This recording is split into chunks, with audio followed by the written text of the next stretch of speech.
Welcome to BitBoy Crypto, home of the BitSquad, the largest and greatest crypto community in all of the interwebs. My name is DZ. We come to you Monday through Friday at 5 p.m. Eastern Standard Time with your favorite topics, with your favorite guests. Today is no exception. We're going to get right into it. Yeah, I know. Calm down. It's the double dose of DZ. I appreciate it. Appreciate you not jumping ship immediately, but Ben will be back tomorrow morning, so don't you worry. But yeah, let's check out who do we have on that top right corner. We have Tom Crown, who's gave us some nice tips on green screening. Now, we're not going to reveal whether or not he's green screen. Some people like to guess. If you think he's in a mansion right now, go ahead and smash that like. If you think it's a green screen and he's still in a mansion, make sure you still hit that like button. So, Tom Crown, always wonderful to have you on. Also, wearing his telltale hat, but this time it's a Santa hat. We have Mac and Cheesy. Loving the look. So don't worry, he's gonna spoon you. He's gonna spoon feed you, guys. We're gonna spoon feed you the info you need. Also on the bottom left, we have Crypto Keeper. The beard's coming in, nice man. I like it. So, real quick, are you committing to growing it again? I am, just not quite as aggressive as it was before. All right. Well, Brian Emery, I guess he could still have the greatest beard in crypto. And on the top left, it is my NFT update co-host, Justin Williams. And he has a huge sign in the back. What are you feeling huge about right now? Nothing. Not the markets. I feel kind of weird about the markets. So I don't know who put this here. So I don't even know. It's an ironic sign. You know what? You're a huge influence on us. I know you've got me into a little more tether than I was comfortable with. And who was right? So who was right there? That's what I'm saying. Who was right? But yeah, it's going to be a great episode. But before we get into the topics, we're talking about Jack Dorsey. I don't know why we put the nose ring in parentheses, but you know what? I like if you want to rock a nose ring, wear a nose ring. I have no problem with that. Jack Dorsey says Bitcoin to replace the US dollar. Also, are gaming NFTs a giant scam? And how smart are the smart prisons? Hopefully not that smart. I've seen Eon Flux on, Liquid Television back in the day. They're pretty smart. So that was pretty bad. But before we get into that, you know what time it is. It's your favorite time where you get to see the black and white plane travel around the globe. That is right. It is the Market Watch. Let's see what the markets are doing right now. Bitcoin is up above $49,000. Woo! All right, so that's good. Feeling good about that. We're up 4.3% there, basically matching the weekly gains. So we've been kind of trading sideways for last week, but maybe falling out of this falling bearish wedge. Ethereum up 2%, BNB up a little bit. Solana, look at that XRP. That XRP is pumping and is pumping hard, up 8% just on the 24-hour.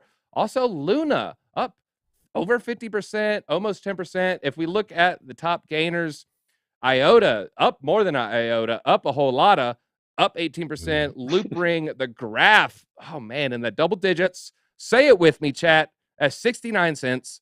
Nice. So people are feeling good about that if you jumped in on graph early. Let's check out the losers. YFI down almost 10%, but then, kind of cools down pretty quickly. We looked this morning. There really wasn't much in the red, and what we're seeing in the red right now is only down a little bit. Look at that pancake swap, down a little, and then it kind of peters out and then turns green again. So it's not looking too bad in the markets. I'm feeling a little bit more bullish, especially after talking to MM Crypto. I also did a show with Gareth Soloway, really good TA. He got me feeling a little bit more, bullish at the moment. Now, Tom Crown, you're our resident TA guy on the panel right now. Some people on this panel may have said you need to throw TA out the window. Me, I like to listen to it with a caveat. You got to tell yourself this pattern plays out 70% of the time.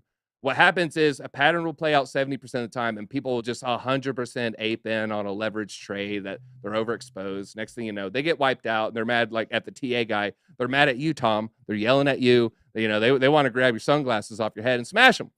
But right now, how are you feeling about the markets? We have fallen out of that falling wedge. We can still retrace it and then still bounce off and still be bullish. So we still have a little room to the downside. Are you starting to feel a little bullish over the next few days? Oh man, I'm bored. I think everybody's bored. But you know what? If you're bored, smash the like button. Let's get this stream hyping because the markets haven't been moving. From a TA point, it's all probability, and that's kind of boring for most people. And there are times I'll even agree where the charts aren't maybe as important as other factors. Right now we're seeing, I think other people are bored too with me. And we've seen that a lot even this year around the bottoms, around our local bottoms, right before it gets spicy and we see reversal. And this is just looking again like September to me. I think we're in for a surprise, and there's still time left in the year. Could be still in 2021. Oh, that was my fault. I'm trying to pull up the YouTube chat, and I guess it just started playing out of nowhere there. I couldn't pop out the chat.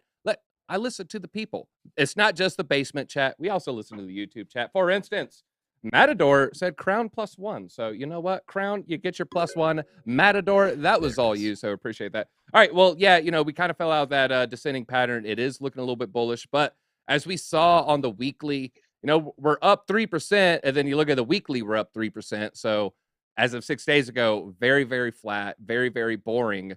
But I'm still feeling slightly bullish. But let's get to our first topic here. That is Jack Dorsey saying Bitcoin is going to replace the USD.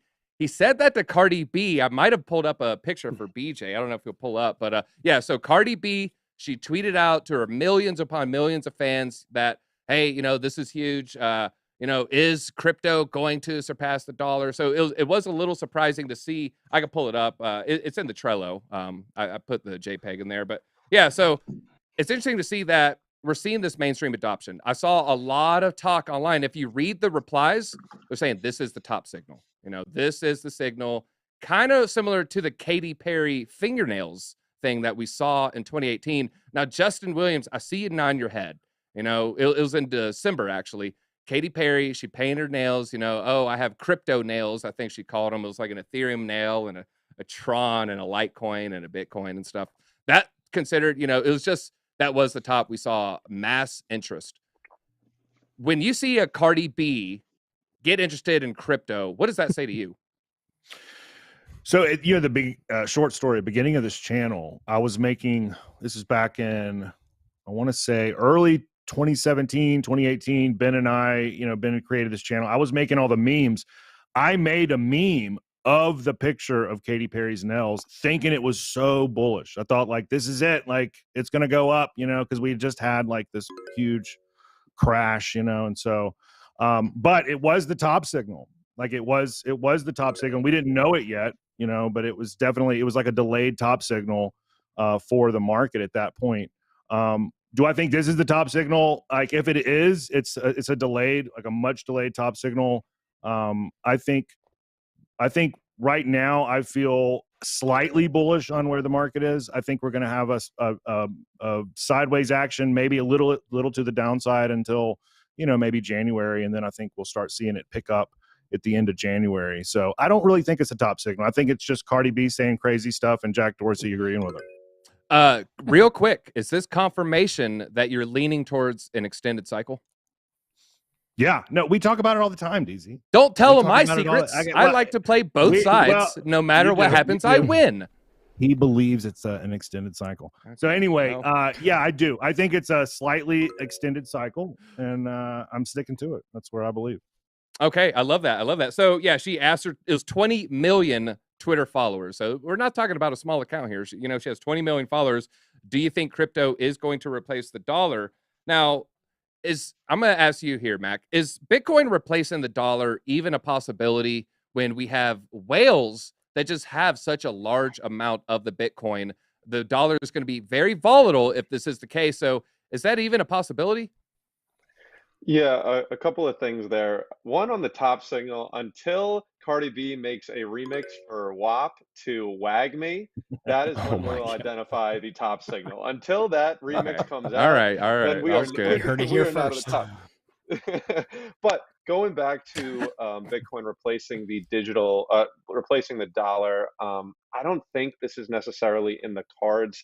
And frankly, I kind of disagree with Jack Dorsey here on the narrative that Bitcoin will replace a dollar. In fact, I think it's kind of counterproductive. I like to look at Bitcoin as a digital asset, and I think that's how we should start describing it and explaining it rather than a digital currency, because, I mean, it's taxed like an asset, and then governments feel like it's coming at the actual dollar. And I think that is actually counterproductive for the development of the Bitcoin and crypto industry as a whole. Because if the government sees it as a competitor, now they're going to want to compete against it. But if they see it as a replacement for something like gold, then they can embrace it. And I think the Bitcoin narrative that it will replace it, I don't necessarily think that'll come to fruition.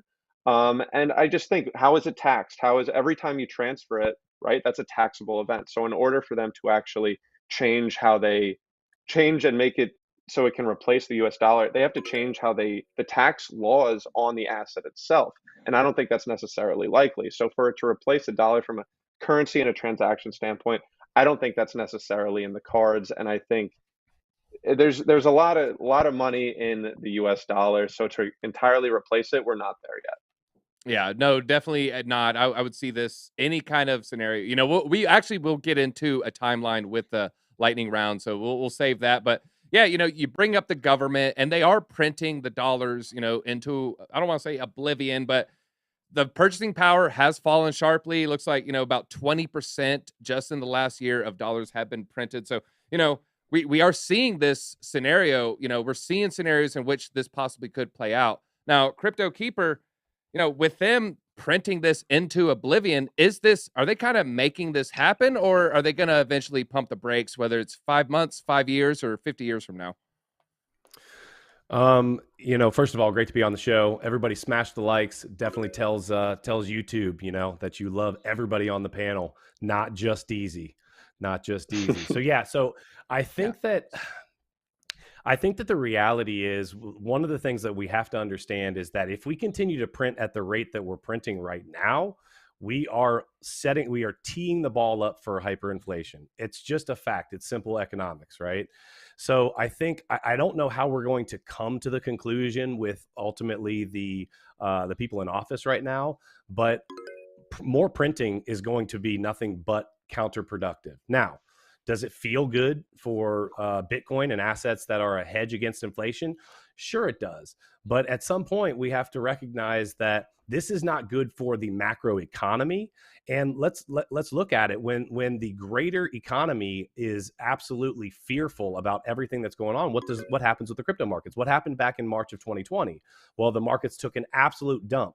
I look back at it as an opportunity that I took advantage of, right? So I would welcome another opportunity. But the reality is we are setting ourselves up for absolute failure. The problem is we've already pushed it past that point. And I actually got banned, or not banned. I got a video that did very well on TikTok from talking about how the only way that we're going to save the United States dollar is to essentially crush it. I'm with Ben on this one. I think that we have to move towards a deflation narrative. I do agree with that if we're going to stay as the world reserve currency. And that's going to have to start with stagflation. And the stagflation is going to have to start with us stopping printing money. It's just a freaking fact. Yeah, we actually have a meme that we might pull up that's kind of showing, you know, the dollar's purchasing power. Yeah. So, you know, we are seeing it being diminished. You know, kind of screwed before we even began. Also describes all my relationships. But so, I mean, we are seeing this happen, you know, in earnest. I mean, the old adage is, you know, well, a Coke used to cost a nickel, you know, then it was 50 cents, and now you can't even get it for 50 cents. So, I mean, we're seeing it happen, you know, it's right in front of our eyes. But let's go to the lightning round here. If Bitcoin were to replace, you know, the US dollar as, you know, the main currency of the world, what kind of timeline are we looking at? Now, are we looking at within 10 to 20, or 20 plus? Now, Crypto Keeper, I'm going to start with you and go clockwise. What kind of timeline? Man, oh boy. I just don't see any scenario. I know this wasn't one of the options, but I don't see any scenario where our government, at least the government that's in place right now, allows a decentralized monetary system to happen. I just don't see it. And I also don't see Bitcoin being able to be used for really anything actively on a daily basis other than that store of value like Mac and Cheesy was talking about, like Austin was talking about, where it replaces gold. I just don't see it, period. Okay. All right. Now, Justin, what about you? Now, I don't mean like in America. I mean like more as the world's currency. So an oil transaction, you know, in the Middle East might get solved in Bitcoin versus US dollars, or you'll see like aid shipped from one country to the next. They will, they'll spend it in dollars, whether you're buying, medical supplies or, infrastructure or, construction equipment, it'll be in dollars. So is there ever a scenario, are we looking at 20 plus, or you kind of agreeing with Crypto Keeper probably never happens? I believe it's never going to happen with Bitcoin. I do think between 10 and 20, some other cryptocurrency could take the place of the dollar, to take the place of that transaction currency, but not Bitcoin. Bitcoin. Are you thinking like a USDC, a DAI, a USDT, or are you thinking something not related pegged to the dollar? I don't think anything's going to be pegged to the dollar, tethered to a dollar. I think it's going to be something else. Maybe it's whatever's backed by Bitcoin, but I don't think it's going to be. I think the inflation is going to destroy the dollar, and we're going to see that fairly soon within the next 10 years.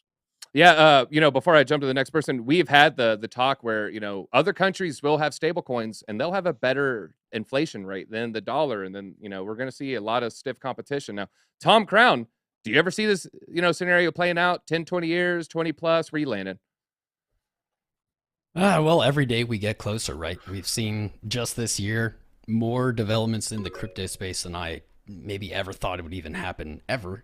So I think it's foolish to dismiss it completely. Maybe in the form we have it right now, we're not ready. Clearly the dollar would have to lose its reserve status first. And I do believe, I love America, but we're spending money and I don't see an end to it. We just passed another 2 trillion or so, and I doubt that's the end of that. Printing money really does create it's like a black hole, I like to say.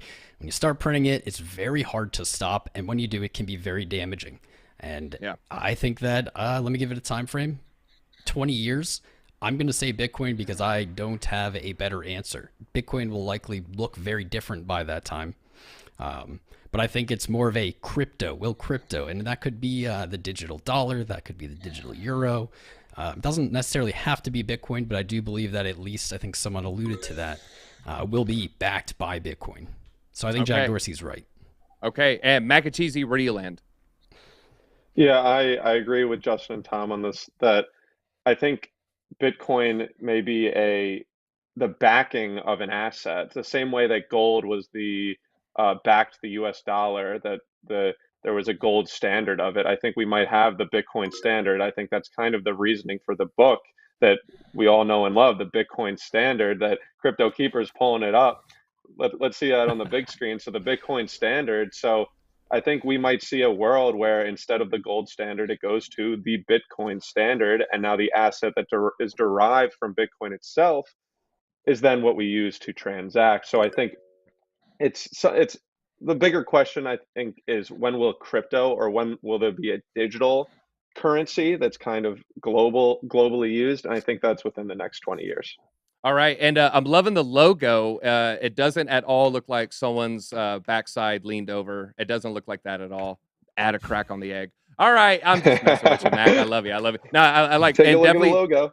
Definitely check out the incubator. And also in the chat, they're saying check out Mac's TikTok. It's fire. So definitely check out his TikTok. But also, I just made a TikTok and NFT update, made one. So definitely check those out. But let's go to the next topic here.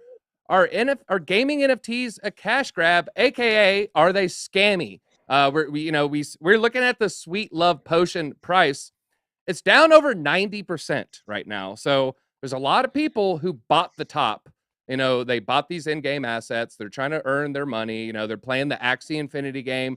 Then they bought the top, and then their Sweet Love Potion fell 90%. So that's pretty rough. Also, we saw with the EA. They had their big thing with Battlefront years and years ago, and they were attacked for being a pay to win, not play to win, where you can kind of grind out the levels, kind of like a World of Warcraft thing where, oh yeah, I slayed a bunch of orcs with my sword and now, it's better. Well, now you just, you could buy the Vader, you could buy the Yoda. They got a lot of hate from it. Now, gaming, I think it's fair to say, will be on the forefront of crypto mass adoption. Maybe not the forefront, but it'll be on the forefront. It'll be one of the main things bringing in the masses here. But that said, pay to earn or play to earn, they're kind of interchangeable, and they have a stigma. So Justin, you're my NFT update host. We talk about gaming a lot. We have discussions with Justin, Jay Chains. We're always talking metagaming. Is this eventually not going to have a stigma where oh, you know, the whales can come in and just be the best player in the game. Is that ever going to not have a stigma? I would hope so. I think people don't fully understand it. The people that hate, that are not in crypto and they hate the NFT, they call it cash grabs. They don't fully understand it. Now, saying that, there are some NFT projects that are cash grabs. There are NFT projects that promise the world and never produce any of it. But for example, Axie. So you can play Axie, and if you don't enjoy it or you made enough and you want to get out of it, you can then take those assets and you can sell them. You can get rid of them and sell them and get what you got out, get what you paid for them. That's not something that you can do with any kind of centralized server. You know, you can't do that with the Vader and all that, but you can do that when you're playing on blockchain, because the assets that you collect, the assets that you buy, or the assets that you earn in game with the small love potion, those are your assets. You can then turn and sell them. If you're tired of playing the game, go sell your Axie. I was on a meeting today with somebody that ran a players guild, and he's put a lot of money in this players guild. The price got cut in half, but he's still way up on his investment, and he can now turn, if he got tired of controlling a guild, he can then sell the guild to someone else. So you're going to get your money out of it. The people that hate on this stuff, that call it cash grab, scam this, scam that, they don't fully understand blockchain in general. That's why with token projects, they say the same thing. If you don't fully understand it, that's not to say that there's not scams in crypto. It has a lot of scams, but there are some really, really, really good projects that give people opportunity that they may not have without crypto. So those people need to get educated. Yeah, definitely. And you could just look at the comment section on like the Ubisoft video. So Ubisoft, they dropped a video this month showing off the Tom Clancy NFTs. And I see that people in the chat talk about, you know, gamers don't want these NFTs. Ubisoft didn't even like barely sell any of these NFTs, but this move, it was met with widespread hatred and anger from the gaming community. They wanted to do it, even though, you know, it didn't have an environmental impact. It was the Quartz network. I want to say it's the Tezos blockchain. And a lot of people, you know, they're raising all these concerns, you know, even whether or not it was legitimate or not, they're raising these concerns. They're raising FUD, essentially, the fear, the uncertainty, and the doubt. But when we were younger, you know, who's Crypto Keeper? I'm going to bring this one to you. We were younger, we could go to the game shop, we could buy cartridges. You get done with the game, you could then sell that, you know. Now they're going to give you 27 cents on their $60 game. But, you know, at first it wasn't quite that bad, right? You could kind of trade in the games, you could buy used games. But then they kind of went digital, and then they basically took that away from us. You know, in GameStop, they had to reposition themselves as mostly a hardware company. So we already saw a foray into digital. Yet people didn't really equate that, you know, this was something that was taken from them, a way to get money back from their gamings. Would you say this is essentially the same thing? You know, you buy an NFT and now you can sell it, similar to you could buy the disc, you could buy the cartridge, and now you can sell it? So, yes, but I've got kind of a hot take on this. So take a little ride with me. Let's go hot, man. Let's go hot. Steaming. Right, so these gaming NFTs, right? The simple truth is that these companies are, and this is, a lot of people might not like what I'm about to say, so just preparing you. The simple truth is these companies are operating for-profit businesses, okay? The gaming industry has been analyzing like how to make games more appealing, even to the extreme of studying addiction behaviors and different patterns, and then implementing those to ultimately put those aspects into their games, right? To not only get you to buy the game, but then to be able to they want you to continuously play the game. So is it a cash grab? That was the original, you know, question of sorts. I don't know about calling it a cash grab, but it's for sure an opportunity for these companies to make money that they're not going to turn away from. So check this out. So I used to play Call of Duty a little bit, right? Actually, I played it a decent little bit. And every 6 to 8 weeks, I'm going to say, right? Every 6 to 8 weeks, they would have this specific weapon setup that they called the meta, right? And it was superior to all the other weapons, like noticeably better, okay? Well, guess what? You could go into the in-game store, right? And you could buy that weapon with at least close to the exact same setup, right? So does it make it appear as that makes it pay to win? Well, sure it does. But what did people then do? They would then go in and buy said weapons. So fast forward to right now, what's the hottest topics around, right? It is play to earn and gaming NFTs. So what do these companies do? They jump into the proverbial pool, right? And they start creating ways for players to not only use these items in game, but to truly own them, like, you know, kind of end up where you were starting, right? Where they own them and then they have the ability to do what they want later on down the road. And the bottom line is it sells. Yeah. No, you hit the nail on the head with what you said at first. They are for-profit companies. You know, these people are trying, you know, at the end of the day, they have a fiduciary responsibility to their shareholders. As boring and as heartless and soulless as that sounds, that is just, you know, that is the facts of the situation here. So they do want to, you know, they want to bring in this revenue through the royalties on the NFT sales. You know, they make the money from selling, you know, selling them originally. Maybe they can drop them for free. And then, you know, you own these assets, so you could sell, and you could take part in this, I guess, capitalist ecosystem within the game. So at the end of the day, we have games, they have to make a profit, but they're trying to bring in these gamers. They don't want capitalism inside their game. So Tom, is there ever a world in the, you know, in which the two planets can collide and then just sing kumbaya and peace around the campfire? Is that a possibility? I don't think so. You know, just to address kind of this whole concept, it's like people are mad, gamers are mad about this NFT system in their game or something.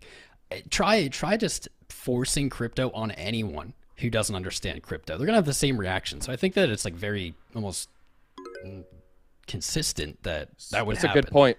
People are very skeptical. You know, and to say, are gaming NFTs a cash grab? This is a really big nebulous question. And I think that yes and no aren't the right answer. This is crypto. 99% of it is a cash grab. Yeah, there's a lot of 99% of anything is basically a scam in crypto. Just any given, pick it out of a hat. I'm sure there are some gaming NFTs that aren't, but Justin definitely hit it on the head, or it was Keeper. Sorry, is these are businesses, and to expect them to, you know, kumbaya, hold hands, and everyone win is really unrealistic. So they're not. It's not a scam. I think a cash grab. Is it? Are they trying to make a profit? Absolutely. Dang it, Tom, you're right. You're right, Tom. You know what? I had actually never thought about that. We are trying to push these gamers into something they aren't familiar with, they're not comfortable with. You know, some influencer that they follow with a crazy hair color told them it's a scam and it's bad. So all of a sudden people are trying to push them into it. Me and Justin Williams always bring up this example. You try to get someone to set up a MetaMask and you're like, write down this secret phrase. Don't show anyone your secret phrase. Never forget your secret phrase. It scares people. Yeah, it scares people. and that's essentially what we're trying to push people into. Like, no, you're going to own your modern warfare gun. So, yeah, you know what? That's a good point. I actually never thought about that. Maybe we, hey, DZ. Maybe a little more education when we're trying to push our people into this. Go ahead. Hey, DZ. So sorry, I just want to throw this in there. So my business partner, Blockchain Crusader, just texted me, and he said he brings up kind of a good point here too. He says these play to earns are really a Ponzi. They've escalated the entry, the barrier to entry, and then they pay the next victim with the first person's money.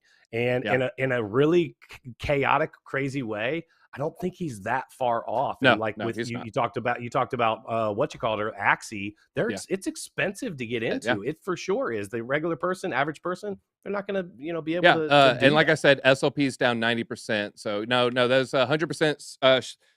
If a gaming ecosystem doesn't continuously grow, you're going to have too much selling pressure, and then the whole project. I don't want to say tank, but a lot of people are going to lose a lot of money, and we saw that with the SLP. So, yeah, I mean, there's only a finite amount of human beings on Earth. I mean, yeah, there's more babies being born, but yeah, player growth will slow down. That is just an inevitability that everybody should keep in the back of their head. But let's get to the last topic. That's right. We're going to be talking smart prisons. How smart are they? I saw this pretty cool picture. I just thought kind of encapsulated everything we're seeing here. They want to incorporate blockchain technology into prison. So these are Chinese authorities. They want to roll out they're labeling it as a counter-corruption platform. It's an eastern province. So, and they applied for blockchain tech to manage parole, commutation, prisoner assessments, and 21 of their prisons here. This is, we're getting into a hairy subject here. I don't want to dive into the specifics, but there is corruption in prisons. I'm older. I kind of remember, if you go to jail in Mexico, you slip them some money, and next thing you know, the ticket goes away. Now, Justin, I'm gonna bring it back to you because you've traveled south of the border. You've spent plenty of time in South America, so you may have seen this firsthand. Heck, maybe even you were arrested and slipped your own, $100, to another official's pocket. 1 or 2 times, yeah, 1 or 2 times. Sure. If they are trying to, if this is to end corruption and just to make everything a little more transparent and help with accounting and help with parole and make sure no one falls through the cracks, would you consider this a good idea? Well, I'm a firm believer that everything will be ran on a smart contract one day. Like everything in that we run in our life, Yep. whether it's going to the DMV or buying a house. Like I just bought a house and then having to sit and go to an attorney's office and pay him $7,000 just to watch me sign a piece of paper is a little ridiculous. Having that done on a smart contract would be way more easier.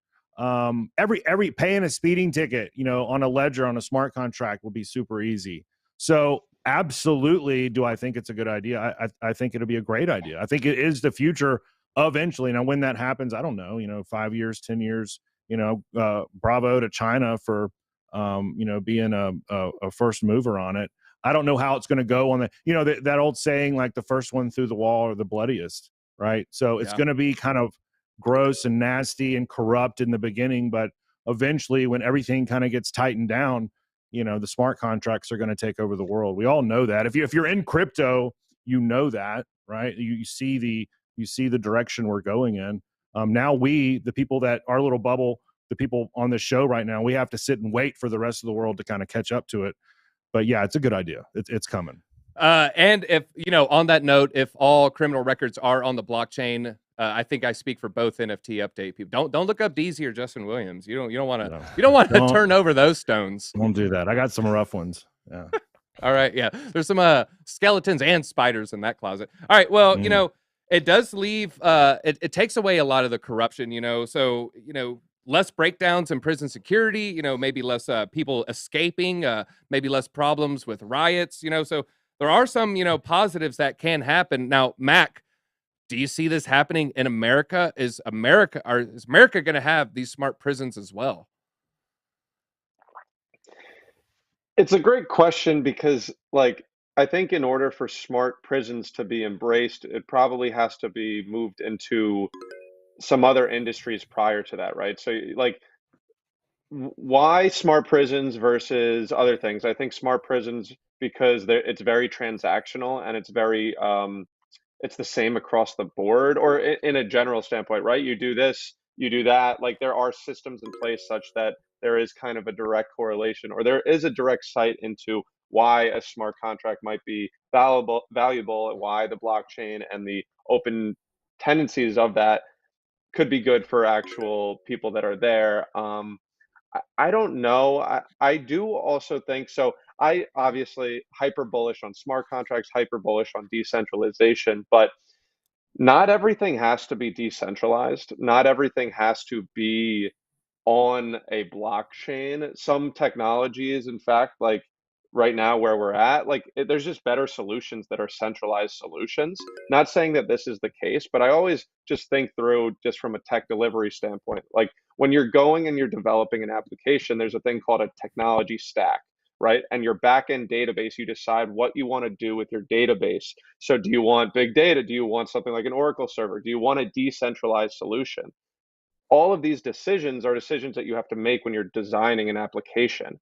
And just because decentralization and smart contracts is a valuable solution, there might be a better solution that's in the current world that we live in. So I don't think today where we're at, we need everything to be decentralized. So I don't necessarily think that this is coming anytime soon in the United States. No, I want everything on the blockchain. Okay. I buy a Snickers bar. I want it on the blockchain. I go to a club of ill repute. I want that. I want everything on there. So, all right. Last question here, Tom. I'm gonna bring it your way. So, blockchains, notoriously they can be hacked. Your last video was a rug pull. I'm just kidding. It wasn't. I'm just joking. I'm joking. But we've seen it in crypto. We see these 51% attacks. You see people trying to fork code. You see people, trying to take over, some Oracle data, like Mac was speaking of earlier.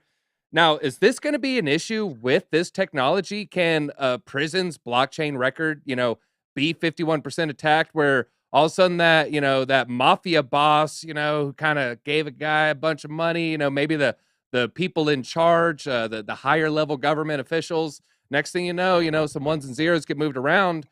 Oh, that wasn't on the ledger. What are you talking about? Is this something that we need to worry about, or is it going to be such a closed system, you know, that's not really possible? Yeah, I'm just gonna say it. This whole thing sounds frightening, doesn't it? It does, I don't man. doubt that I'm it's scared. part of the future. This is Eon Flux, like the cartoon, not the movie. Yeah, this is bad. I can't believe no one said this. It sounds horrifying. I certainly don't like this idea, but I do think this is the direction the future is going in. You know, every revolutionary invention that humans have ever had has been used as both a weapon and a tool. Same is going to be true of blockchain. You know, there's going to be good that comes from it, and there's going to be bad that comes from it. And a prison blockchain system is absolutely horrifying, but it doesn't necessarily have to be decentralized. I think that's something maybe we skipped here. Blockchains don't inherently have to be decentralized. That is why people like me seek out decentralized projects with decentralized ledgers, blockchains. So I don't think a prison really would have incentive to go that route. Like you said, there would be issues of control over that blockchain and who's keeping it up. I think really this is just a power play. This seems like China saying, hey, look at us using this technology. We're going to use it in a way that's intimidating.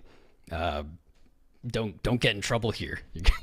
Yeah, that will be interesting, especially with the presidential pardon. Will it be like, hey, change the blockchain? Be like, hey, you can't pardon him. It's not on the blockchain. Sorry. But that is all we got time for today. I think I may have threw it in his favor here, but looks like Justin Williams is the winner. Huge victory for Justin Williams. Huge. We talked about this before we came on the show. Like, he was going to let me get 15 points and keep everybody else. I hit the target exactly. Yeah. So everybody was in on it. I win. Yeah. Okay, so all right, Justin, you got about 30 seconds. Leave us with some parting thoughts. Man, I really don't have anything. I want to revisit the Axie thing. Axie Infinity. I don't play Axie. I don't have any of it.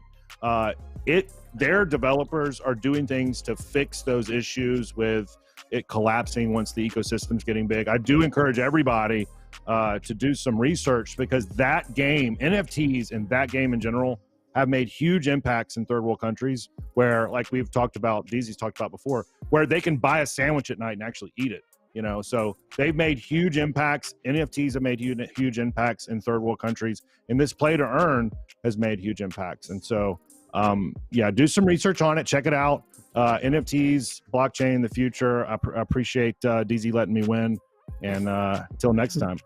Yeah, I'm not invested in it either. I don't know about the other people, but SLP is down 90%. So maybe check it out. That is all we got time for. And until next time, BitSquad, DZ out. Hit that like right now. Follow their channels.